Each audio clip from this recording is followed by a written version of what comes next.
Hi guys, welcome back to the channel. Today we're going to talk about a major change to the National Housing Trust. The NHT is now going to be building large-scale housing developments in Jamaica. They are going to be building communities. So we're going to give you an update on what they plan to do. Now, the National Housing Trust is a government entity that gives loans at a reduced interest rate to buy a home. You have to contribute to the trust. It's usually done via salary deduction through NHT deduction, just like how you would pay tax, though it comes out of your salary. If you're self-employed, you can make the payment directly to NHT. It's a very good system because, just to give you an example, if you want to buy a home in Jamaica and you've made the contributions, there's a time period, I think it's a year, you then qualify for the NHT loan. So if the house costs 50 million, or let's say 20 million, you can get a loan for, there's a maximum amount. I think it's like 7.5 million if you're an individual. So you'd get 7.5 million from the National Housing Trust at a reduced interest rate, far below what you would pay for a mortgage from a commercial bank. And then you would have to finance the difference through a commercial bank or pay cash. So it's a very good entity. And NHT has been doing well. They have money, billions upon billions of dollars, just sitting down.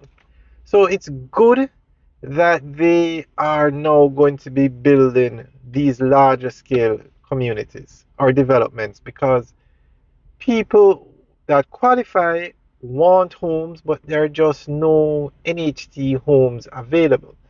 Now, NHT, what I described, you can buy the home on the open market, but NHT also builds homes.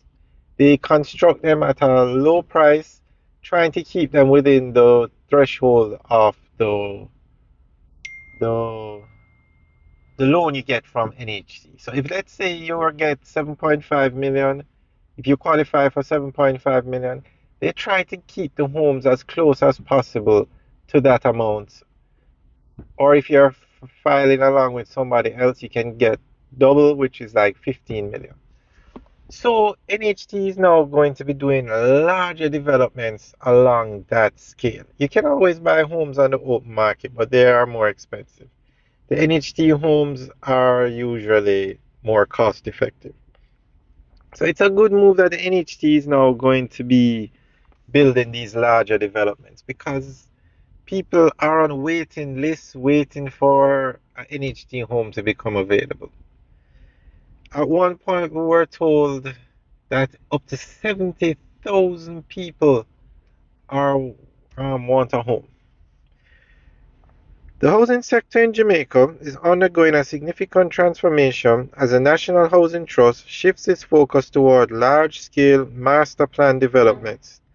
This strategic change, announced by Andrew Holness, reflects the government's commitment to addressing the country's growing housing demand through more coordinated and efficient approaches.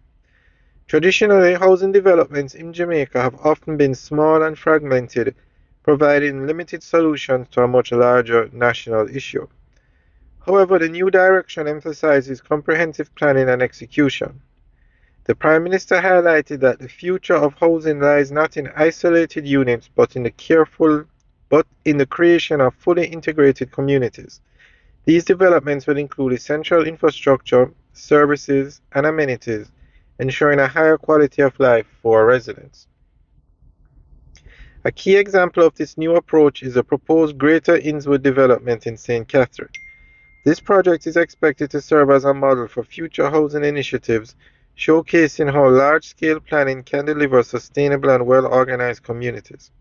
By focusing on integration and scale, the government aims to maximize efficiency, reduce costs, and accelerate housing delivery. The scale of the NHT's current operations demonstrates the seriousness of the effort.